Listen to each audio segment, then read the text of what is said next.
सुखदेव भगवान ने महाराज परीक्षित को भक्ति ज्ञान वैराग्य के बारे में बताया कि किस प्रकार से भक्ति के द्वारा ज्ञान वैराग्य के द्वारा परमात्मा की प्राप्ति होती है। उसका वर्णन संक्षेप में कर आगे बढ़ते हैं। देखिए, भक्ति मार्ग भाव प्रधान होता है और ज्ञान मार्ग वैराग प्रधान होता है। ज्ञान की हो विराग भी, और कर्म मार्ग जो है वो त्याग प्रधान होता है। तीनों में एक एक विशेषता है। भक्ति मार्ग भाव प्रधान है, ज्ञान मार्ग जो है वो वैराग प्रधान है, और कर्म मार्ग त्याग प्रधान है। हम तीनों की व्याख्या करते हैं, फिर आगे चलेंगे। भागवत में इन तीनों मार्गों का वर्णन अनेक बार किया गया है, क्योंकि भागवत तो भक्ति का ग्रंथ ही है। देखिए, रामचरितमानस में गोस्वामी जी भक्ति मार्ग के लिए क्या कहते हैं?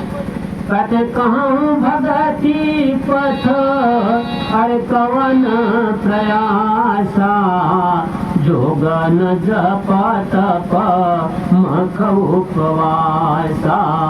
कहूँ भगति पथ कवन प्रयासा। कहते हैं कि भक्ति मार्ग में कोई प्रयास नहीं है, न योग है, न जप है, न तप है, न मख है, न उपवास है। कहते कुछ नहीं है। अगर आप देखिए तो भक्ति मार्ग में ये सब कुछ है। जो गोस्वामी जी कहते हैं कि भक्ति मार्ग में कुछ नहीं है, हम बताते हैं कैसे भक्ति मार्ग में सब कुछ है। कहूँ भगति पथ कौन प्रयासा, योग न जप तप मख उपवासा।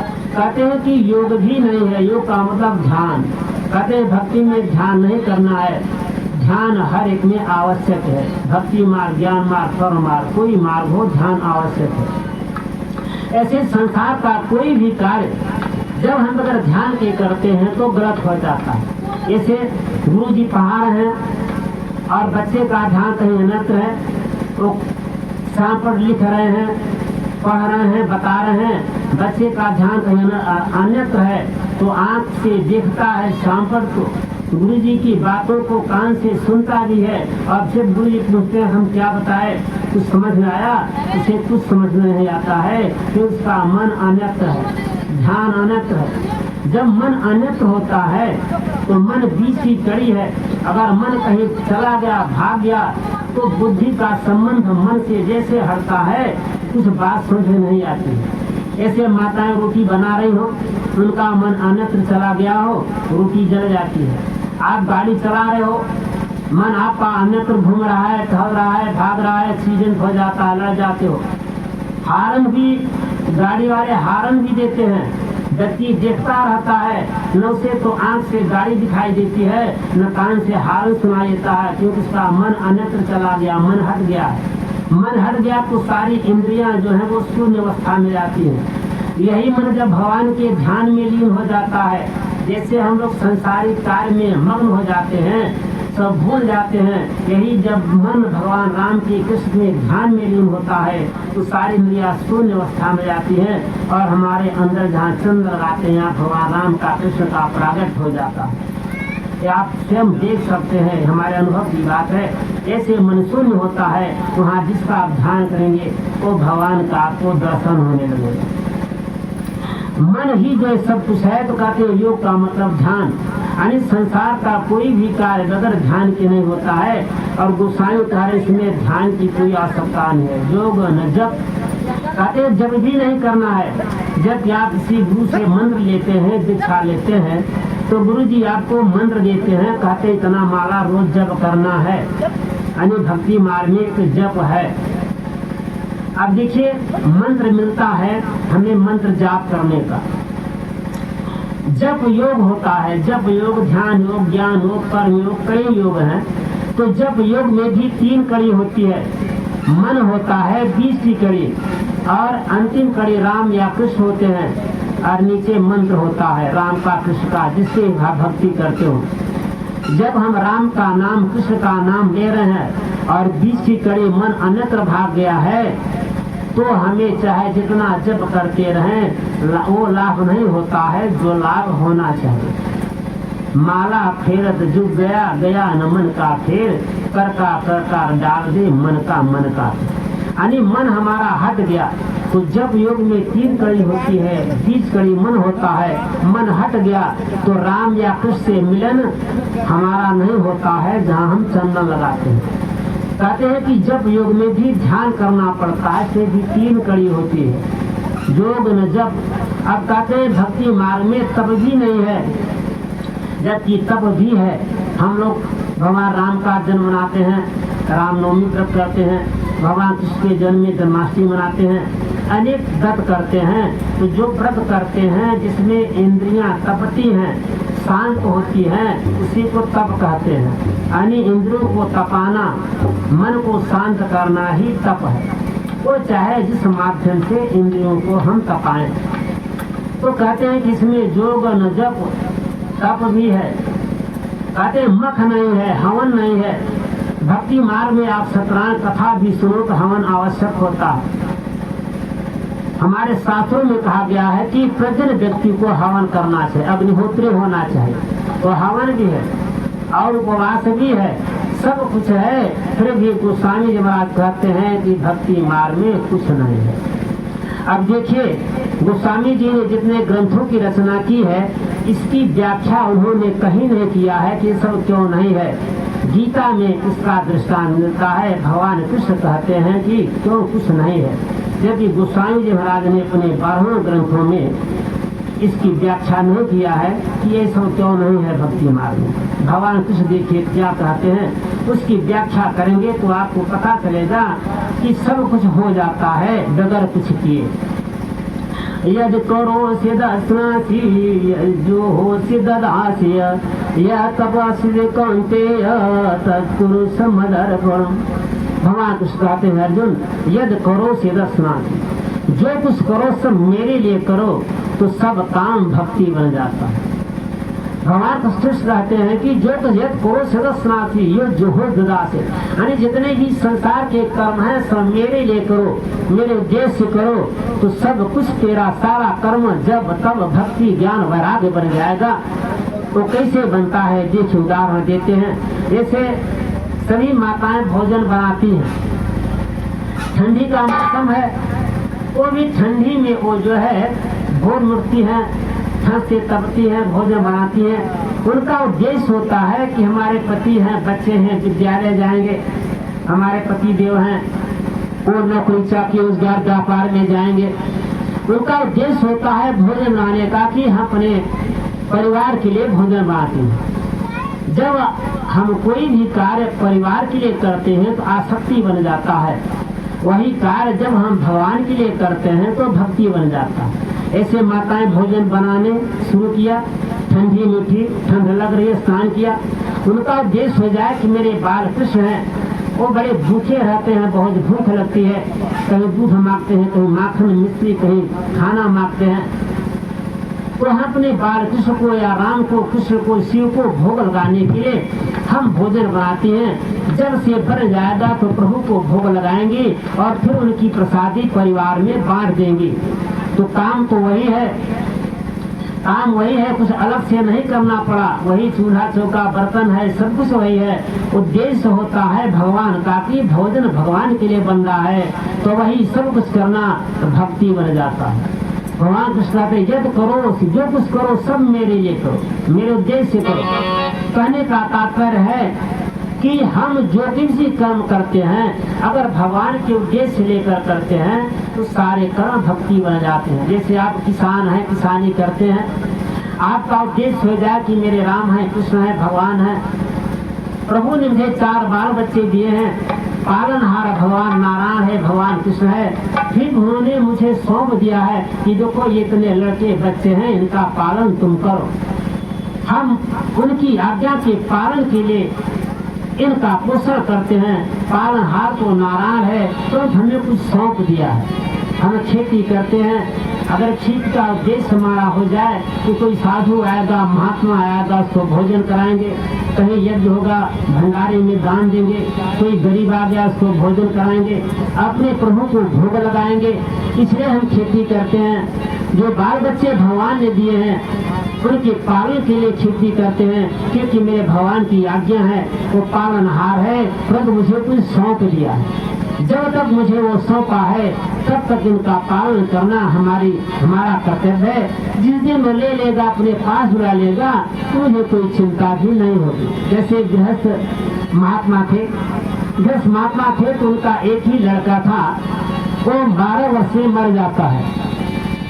जब मर गया तो तमाम गांव के लोग आए कि भैया महाराज का लड़का मर गया। गृहस्थ संत थे, देखा तो महाराज कीर्तन कर रहे थे। लोगों ने कहा कि तो महात्मा जी पागल हो गए हैं, एक ही लड़का था मर गया, कीर्तन कर रहे हैं। तो लोगों ने कहा कि प्रभु आप कीर्तन करें, आपका एक ही लड़का हो तो चला गया और आप कीर्तन कर रहे हैं।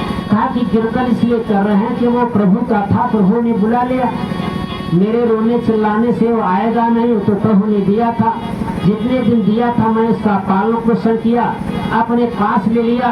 तो अब जो उसके पीछे समय जाता था, वो भी समय भगवान की भक्ति में लगाएंगे। मेरा तो था नहीं, था उनका, उन्होंने दिया था। जितने दिन दिया था मैंने पालन किया, अब वो ले लिया, तो इसमें कौन सी चिंता की बात है। कहने का मतलब है कि सारे जीवन का उद्देश्य जब परमात्मा के लिए होता है तो खेती, किसानी, नौकरी, चाकरी, रोजगार, व्यापार, जब उद्देश्य भगवान के लिए होता है तो भगवान को भोग लगाएंगे, भगवान को प्रसादी खिलाएंगे। परिवार का पालन करना प्रभु की आज्ञा है, भोजन बनाना अपने भगवान को भोग लगाएंगे, तो सारा कर्म तो भक्ति बन जाता है। आइए, सुखदेव महाराज ने 3 मार्गों का वर्णन जो ठाकुर ने कई बार किया है, फिर भी आज प्रथम बार में जो ने भक्ति ज्ञान वैराग्य के बारे में बताया, हमने भक्ति मार्ग के बारे में थोड़ा बताया। अजीख्य ज्ञान और कर्म मार्ग के बारे में संक्षेप बताकर आगे बढ़ेंगे। ज्ञान मार्ग जो होता है वो वैराग प्रधान होता है, ज्ञान के होई विराग बिन। और भक्ति का फल भी ज्ञान होता है, जैसा कि रामचरितमानस से कहा गया है कि यह विचारे पंडित मोहि भजहि, यह विचारे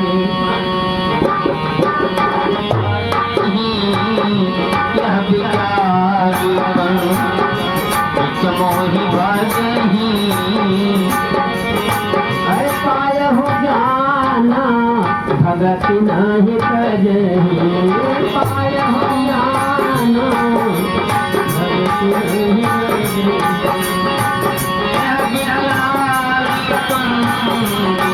मोहि भजहि,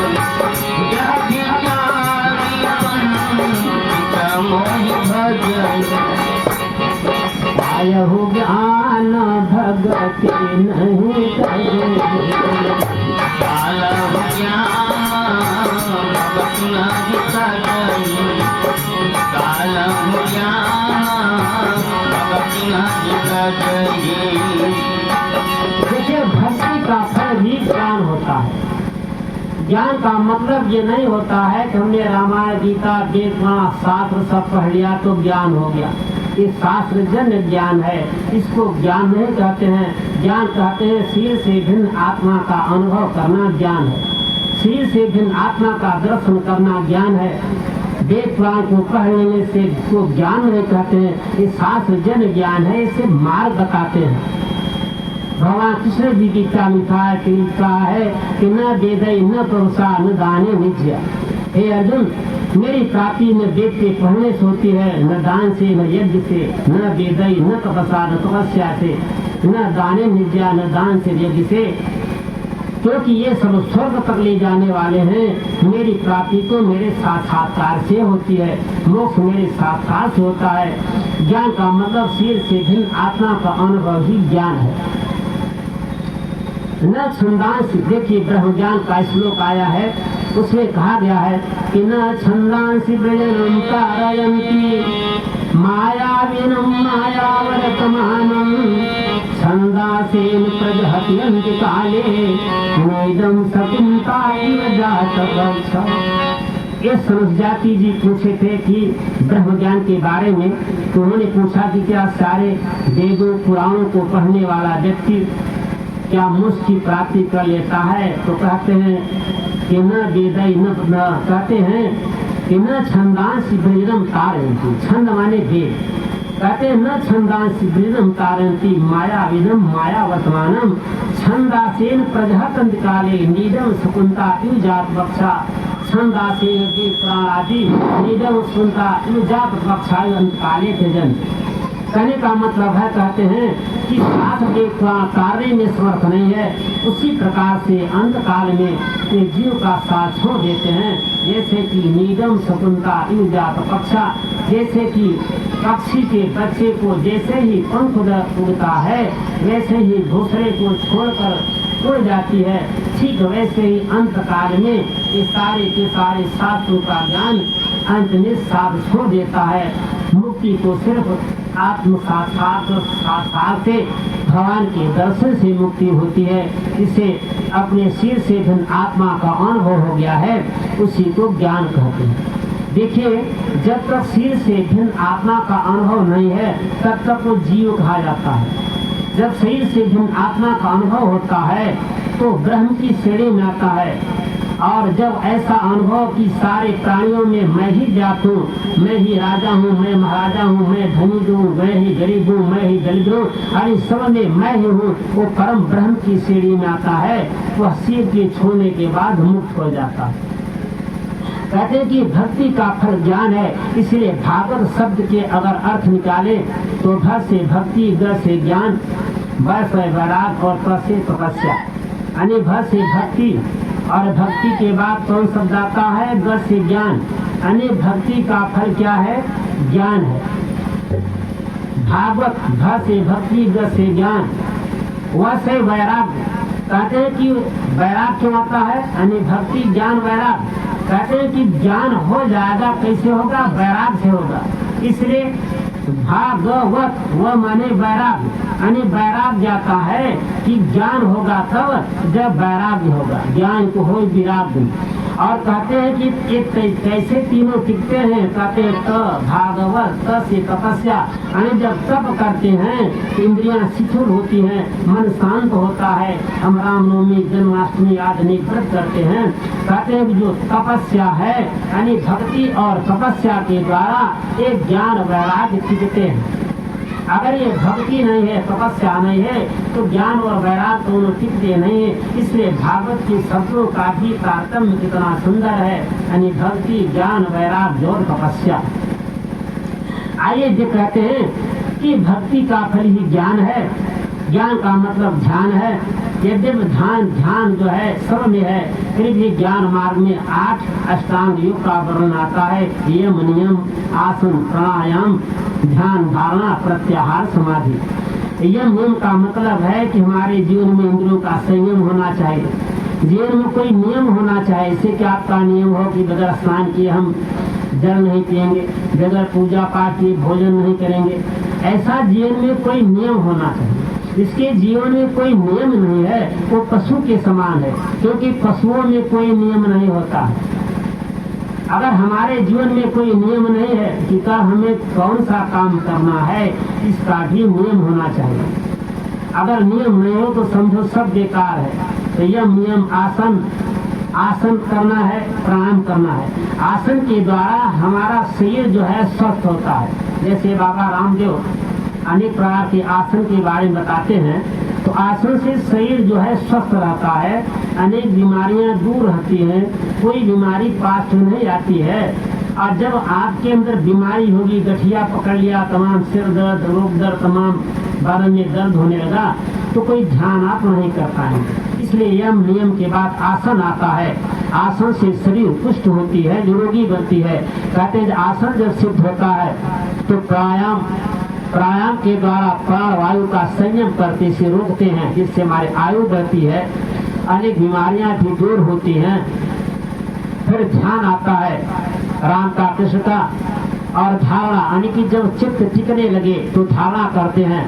प्रत्याहार का मतलब होता है संसारिक वासनाओं से मन छोड़कर एकाग्र हो, तो प्रत्याहार होता है। जब मन एकाग्र होता है तो समाधि, यानी राम का, कृष्ण का दर्शन, जहाँ पर हम चंदन लगाते हैं, या निराकार ईश्वर का दर्शन, या आत्मा का साक्षात्कार, तीनों बातें एक हैं, उसे समाधि कहते हैं। आइए देखिए, अब हम आते हैं कर्म मार्ग के बारे में। हम बताएं कि भक्ति मार्ग भाव प्रधान है, ज्ञान मार्ग वैराग्य प्रधान है और कर्म मार्ग त्याग प्रधान है। कर्म मार्ग में त्याग करना पड़ता है। कर्म मार्ग का मतलब ये नहीं कि दिन रात हम घर का काम कर रहे हैं कहीं यही कर्म मार्ग है। भाई ये कर्म मार्ग नहीं तो आसक्ति का मार्ग है। भगवान कृष्ण कहते हैं कि निष्काम कर्म योगी, ऐसा कर्म करो जिसके कामना न हो। अगर कामना हो तो भगवान की प्राप्ति कामना हो, मोक्ष की कामना हो, संसार की कोई कामना न हो। जहाँ संसार की कामना आ जाती है वहाँ भक्ति नष्ट हो जाती है। भगवान से कुछ मांगना नहीं है, परमात्मा सब कुछ जानता है। जो उसके योग्य होगा, जो आपके भाग्य में है, प्रारब्ध में है, जो उसके योग्य होगा वो आपको खुद दे देगा बगैर कुछ मांगे। और मांगेंगे तो उतना ही मिलेगा जितना काम किए रहेंगे। जैसे आप दुकान पर जाइए और दुकानदार को 100 रुपए दे दीजिए और 1000 की लिस्ट पकड़ा दीजिए तो दुकानदार कहे भैया पैसा तो 100 है आप पास और सामान 1000 का है, 900 और दो। ठीक वैसे भक्ति मार्ग में अगर आप कुछ मांगते हैं तो जितनी भक्ति किया है उतना ही मिलेगा। अरे नहीं 2 ठोकरत्ती जला दे 1 लाख मांग ले, 2 अगरत्ती में 1 लाख कैसे मिले? कहाँ मिलेगा भाई? हनुमान साहब थोड़ा सा पहले खड़े खड़े स्नान करते करते और कहे भगवान हनुमान महाराज हमारी काम हो जाए तो कहाँ से काम होगा? वो करना पड़ेगा जिसकी आपकी मांग है। अगर आप कुछ मांगते नहीं हैं तो भगवान ऐसे दे ही दे देता है। जैसे कथा आती है, एक सेठ के पास 2 आदमी गए और सेठ से कहा कि मैं आपके यहाँ काम करना चाहता हूँ। सेठ ने कहा भाई क्या तनख्वाह लोगे? एक ने कहा कि 10,000 महीने लेंगे। एक कहा सेठ जी बस आपकी सेवा करना यही मेरा काम है, बाकी मुझे कुछ चाहिए नहीं आप। सेठ ने दोनों को रख लिया, दोनों काम करने लगे। सेठ की ये 10,000 वेतन वाला था, बीमार हो गया। एक बार गया सेठ के पास कि हम बीमार हो गए हैं, कुछ आवश्यकता है। सेठ ने कहा भाई आपका वेतन तो हमने पूरा दे दिया है, ले जाओ 10,000 और हमारी तरफ से ले जाओ। संयोग से एक दिन वो बीमार हो गया जो निष्काम सेवा करता था सेठ की, कुछ नहीं लेता था, कोई वेतन नहीं लेता था, वो बीमार हुआ। सेठ ने सुना कि तो मेरा परम भक्त है, बेचारा बीमार हो गया, अस्पताल में गया और डॉक्टर से कहता है कि देखो इनके इलाज में कोई कमी नहीं होनी चाहिए, जितना पैसा लगेगा मैं पैसा दूंगा, पर इनको कुछ होने न पाए, इनका अच्छी तरह से इलाज करो, पैसे कोई चिंता मत करना, मैं सब कुछ जितना भी लगेगा मैं खर्च करूंगा। कहने को लगा साधारण मनुष्य सेठ अगर वो निष्काम भक्ति सेठ करता था तो सब कुछ देने के लिए तैयार है, जितना होगा सब मैं दूंगा, चाहे पूरा मेरा सब कुछ बिक जाए फिर मैं इसके इलाज में लगा दूंगा, क्योंकि वो निष्काम भक्ति करता था, कुछ मांगता नहीं था। और जो तनख्वाह लेता था उसके लिए 10,000 दे करके खाली कर दिया, भैया हमने दे दिया इतना, अब हमारी कोई जिम्मेदारी थोड़ी है कि हम आपका इलाज पूरा कराएंगे। ठीक वैसे ही परमात्मा से जब कुछ नहीं मांगते हैं तो भगवान सब कुछ देता है जो उसके पास है। देखिए सुदामा भगवान कृष्ण के पास गए तो कुछ मांगा नहीं था, बार बार भगवान कृष्ण ने कहा कि आप मेरे मित्र हो, मेरे भक्त हो, अरे कुछ तो मांग लो। सुदामा ने कहा प्रभु मुझे कुछ नहीं चाहिए, अरे जो कुछ है सब आप ही का है, आपकी कृपा है, आप कृपा से बढ़कर क्या है जो मांगो। कुछ नहीं मांगा, अगर मांगे होते सुदामा तो 2-4 कुंतल सोना मांग लेते, और क्या मांगते। सुदामा कुछ नहीं मांगे तो भगवान इतना दे दिया, इतना दे दिया कि 2 लोग का राज दे दिया। एक ही रात में विश्वकर्मा भगवान को बुला करके सुदामापुरी बना दिया, जैसे द्वारिकापुरी थी वैसे ही सुदामापुरी बन गई। इतना ऐश्वर्य दे दिया कि जितना द्वारिका में ऐश्वर्य था उतना ऐश्वर्य सुदामापुरी में कर दिया। यानी कि भगवान ने सब कुछ दे दिया जो उनके पास था। तो बगैर मांगे परमात्मा सब कुछ दे देता है, इसलिए भगवान से कुछ मांगना नहीं चाहिए।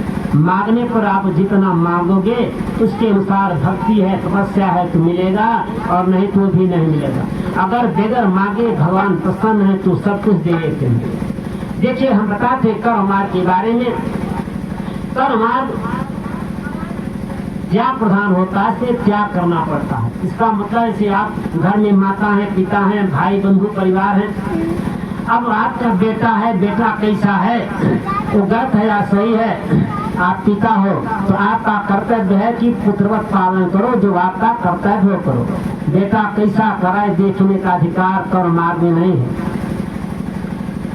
अगर पुत्र खराब है तो पिता को देखने का अधिकार नहीं है, अगर पिता गड़बड़ है, अगर पुत्र है तो पुत्र को उसकी सेवा करने का ही अधिकार है। पिता गलत है सही है क्या कर रहा है ये देखने का अधिकार नहीं है कर्मार्थ। आप 2-4 भाई हो, बड़ा भाई आप साथ बुरा व्यवहार कर रहा है, आप छोटे हो, तो आपका जो कर्तव्य है छोटे का कर्तव्य का पालन करो। जैसे भगवान राम कृष्ण भरत शत्रुघ्न है, राम भरत है, आपको देखने का अधिकार नहीं कि बड़ा कैसा कर रहा है।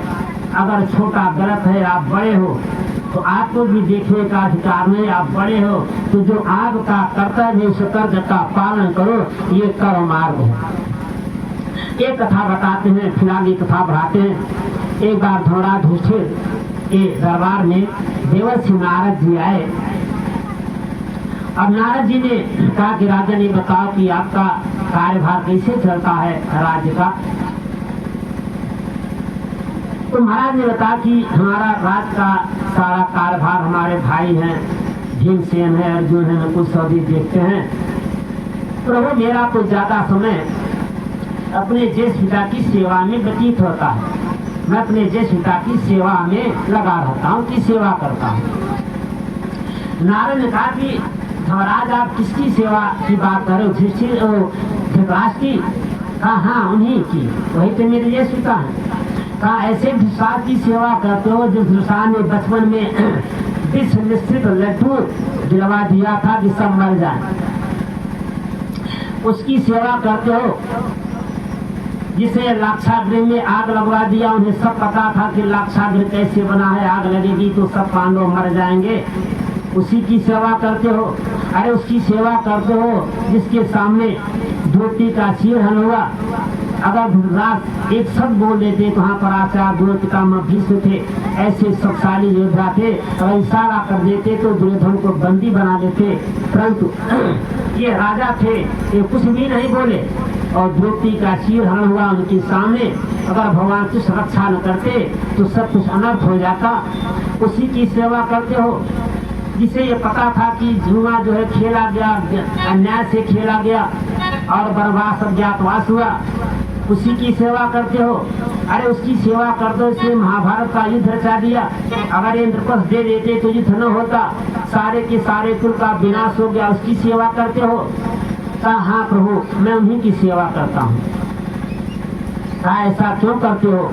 युधिष्ठिर ने उत्तर दिया प्रभु कोई मेरे ज्येष्ठ पिता हैं, उनकी सेवा करना हमारा धर्म है। इनके सारे पुत्र पोतराज मारे गए युद्ध में, अब कोई नहीं है। अगर मैं इनकी सेवा नहीं करता हूँ, छोड़ देता हूँ, तो यह नरक से कोई नहीं बचाएगा, आप भी नहीं बचा पाओगे। जो उन्होंने मेरे साथ किया वो इनका कर्तव्य था, ये उसके फल को भोगेंगे। ये मेरे ज्येष्ठ पिता हैं, ये पिता की समान है, इनकी सेवा करना मेरा धर्म है। मैं अपने धर्म का पालन कर रहा हूँ। इन्होंने मेरे साथ जो किया उससे हमसे कोई लेना देना नहीं है। उसी से नारद कहते हैं धन हो युधिष्ठिर, आप जैसा कर्मयोगी न भूतो भविष्यति, आप जैसा कर्मयोगी न तो कभी हुआ है, लागे कभी होगा। कहने का मतलब कि कर्म मार्ग भी कोई साधारण मार्ग नहीं है, ये भी बहुत कठिन मार्ग है। ये त्याग प्रधान होता है, कर्म मार्ग है। भगवान राम को वनवास हुआ 14 साल का। लोगों ने पूछा कि आपको 14 साल का वनवास हो गया, भरत को राजगद्दी हो गई, आप कुछ बोले नहीं तो अधिकार आपका था। भगवान राम ने कहा कि ऐसी बातें, मेरा छोटा भैया भरत है, अगर राजा हो जाएगा ना मुझे बड़ी प्रसन्नता होगी। मैं 14 साल क्या, मैं 14 जन्म तक वनवास में रह सकता हूँ। मेरा छोटा भाई भरत राजा हो जाए तो इससे बड़ी प्रसन्नता और क्या है। और जब भरत से पूछा गया कि ये बताओ कि आपको राजगद्दी मिल गई, पिता ने अपने बच्चन साहब को राजपाट दे दिया है, आप राज को छोड़कर मारने जा रहे हो, राम को यहाँ पर लाओगे और सिंहासन सौंपोगे, ये तो सिंहासन आपका हो चुका है। भरत ने कहा जिसका बड़ा भाई वन में घूम रहा हो, तिनकों पर सो रहा हो, घास का बिछौना हो और जंगल में कुसे गड़े हो, नंगे पांव छोड़ रहा हो और उसका छोटा राजा हो जाए, तैसे राजा को धिक्कार है, उसे तो मर जाना चाहिए। जिसका बड़ा भाई वन में घूमता हो और छोटा राजा हो जाए, मुझे धिक्कार है, मैं इस राज को नहीं लूंगा। कहने का मतलब है कि भगवान राम और भरत ये सब त्याग की मूर्ति थे। कर्म त्याग प्रधान होता है।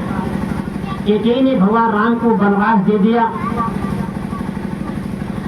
पूछा कि कैकेयी ने आपको वनवास दे दिया, फिर भी आप पहले कैकेयी के भोने मिलने गए। वहाँ राम ने कहा कैकेयी माता ने वनवास नहीं दिया, मेरे जीवन में सुवास ला दिया। अगर भगवान राम बन न गए होते तो रघु कर गए राम और लौटे तो हो गए भगवान राम, यानी कि उन्हें भगवान की पदवी मिली। नर होकर गए थे, नारायण होकर लौटे। एक कथा आती है कि एक बार जब भगवान राम का राज्याभिषेक हो गया तो भगवान राम ने जो है विचार किया कि चल करके अब हमें देखना चाहिए कि हमारे राज्य में कोई दुखी तो नहीं है।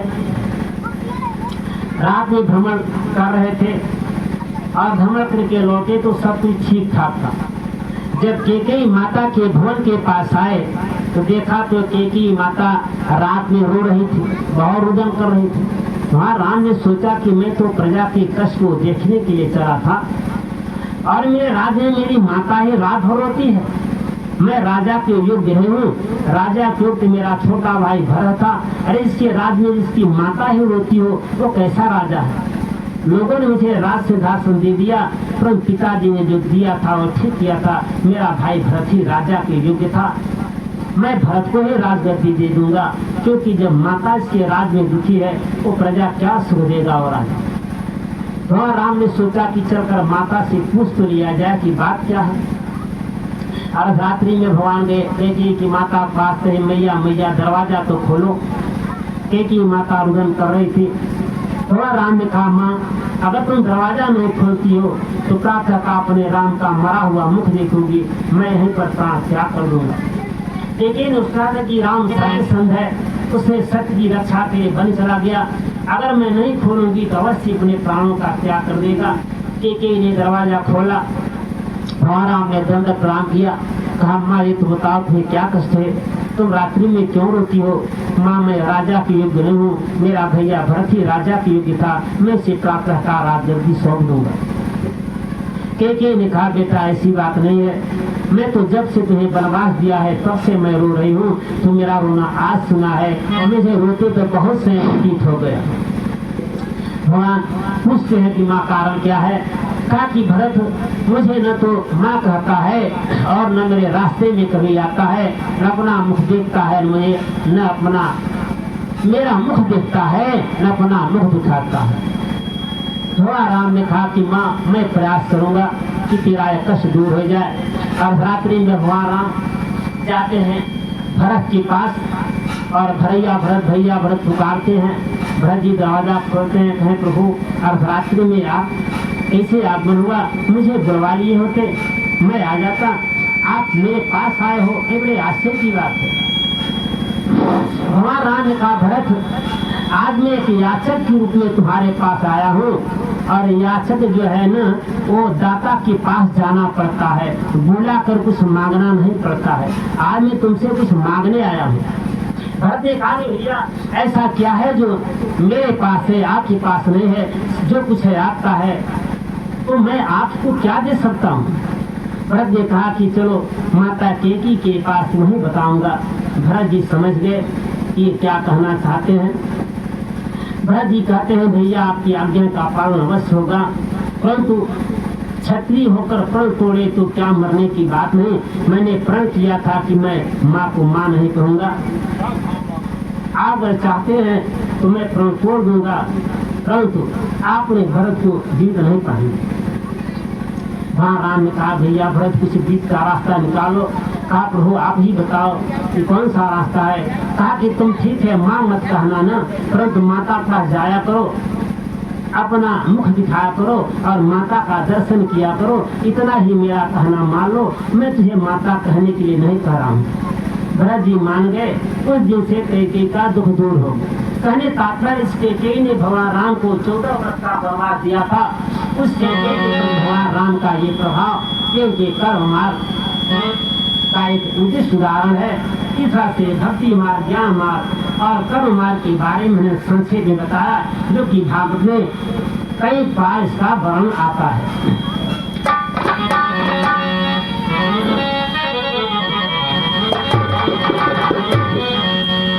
जीवन खत्म हुआ तो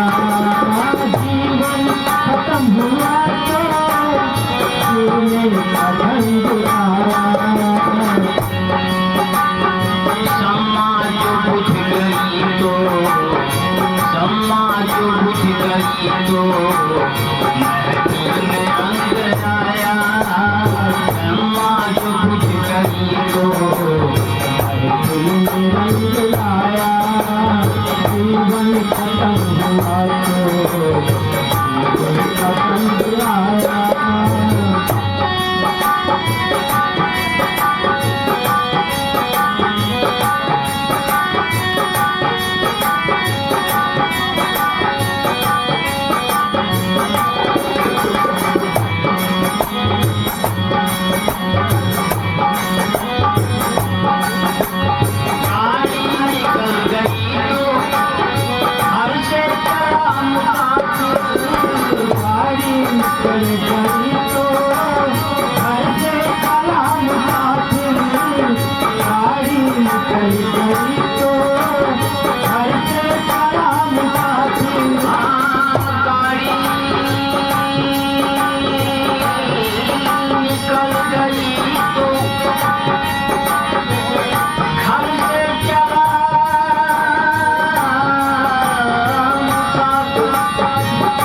खत्म आया जीवन खत्म हुआ तो